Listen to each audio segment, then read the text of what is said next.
Assalamualaikum warahmatullahi wabarakatuh dan selamat pagi.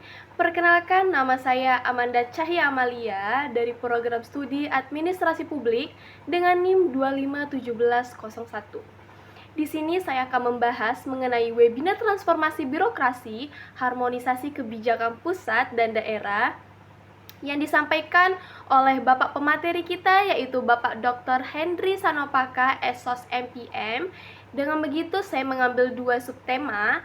Yang pertama mengenai membangun birokrasi adaptif menuju Indonesia Emas tahun 2046. Kali ini adanya hasil pembahasannya yaitu materi membangun birokrasi adaptif menuju Indonesia Emas 2045 menjelaskan bahwa birokrasi Indonesia harus berubah agar mampu menghadapi perkembangan zaman yang semakin cepat. Saat ini dunia berada dalam era erupsi, yaitu kondisi yang penuh perubahan, ketidakpastian, kerumitan, dan juga tantangan yang sulit diprediksi. Dalam situasi ini, seperti inilah cara kerja birokrasi yang lambat, berbelit, dan kaku. Sudah tidak lagi sesuai dengan kebutuhan masyarakat yang menginginkan pelayanan secara cepat dan juga mudah. Permasalahan utama dalam birokrasi saat ini masih terlihat dari adanya ego sektoral, antaristasi, tumpang tindih aturan, serta juga rendahnya daya saing. Banyak juga instansi yang masih bekerja sendiri-sendiri tanpa koordinasi yang baik, sehingga pelayanan kepada masyarakat menjadi kurang efektif. Selain itu, terlalu banyak regulasi yang saling bertabrakan sering juga menimbulkan kebingungan dalam pelaksanaan dalam kebijakan. Akibatnya apa nih? Yaitu munculnya pemborosan anggaran dan juga bahkan pembuka peluang terjadinya korupsi.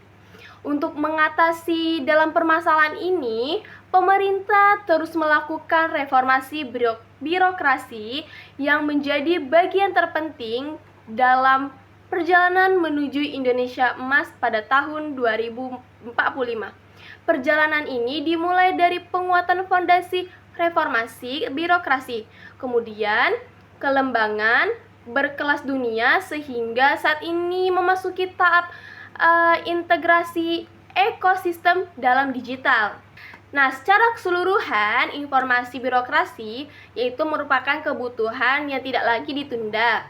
Jika birokrasi mampu menjadi lebih adaptif, digital, inovasif, dan berorientasi kepada layanan masyarakat, maka Indonesia pun akan memiliki pemerintahan yang lebih efektif dan juga mampu bersaing di tingkat yang global. Selanjutnya akan dilanjutkan dengan pembahasan subtema yang kedua yang berjudul Anatomi Kebijakan Pusat versus Daerah.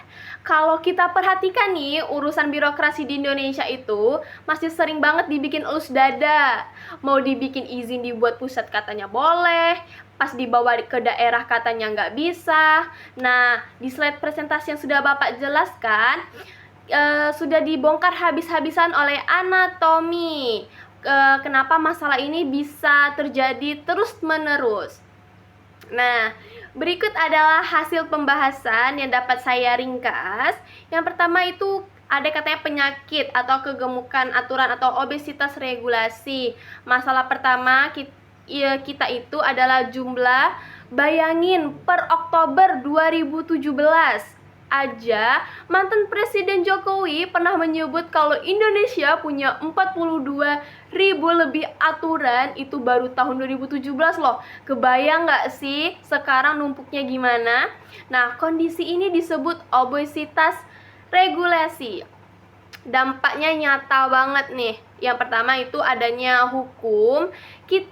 Dihukum kita jadi kayak hutan belantara yang lebat dan gelap, bikin pusing masyarakat dan juga pelakunya itu usaha mau taat pada aturan. Yang kedua itu karena aturannya yang tumpang tindih, kepastian hukum jadi sangat abu-abu. Yang ketiga, ada efek paling fatal yaitu jadi males investasi karena ngerasa ribut duluan sebelum dimulai. Selanjutnya itu ada yang ketiga adalah tabrakan janji politik versus rencana nasional. Pas pilkada, calon kepala daerah, gubernur, bupati pasti obrol janji politik ke warganya biar kepilih nih. Nah, pas udah kepilih, mereka wajib memenuhi janji itu lewat kebijakan daerah. Apesnya, janji politik lokal ini seringkali nggak nyambung sama rencana pembangunan jangka menengah nasional atau RPJMN punya pusat.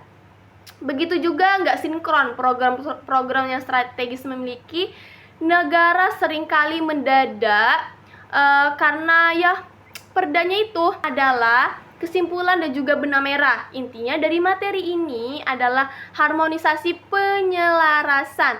Itu harga mati. Otonomi daerah itu bagus, tapi kalau nggak diselarasi sama visi pusat, daerah-daerah ini ya cuman bakal berubah jadi kumpulan kerajaan-kerajaan kecil saja yang jalan sendiri-sendiri tanpa lepas dari tujuan besar pembangunan nasional.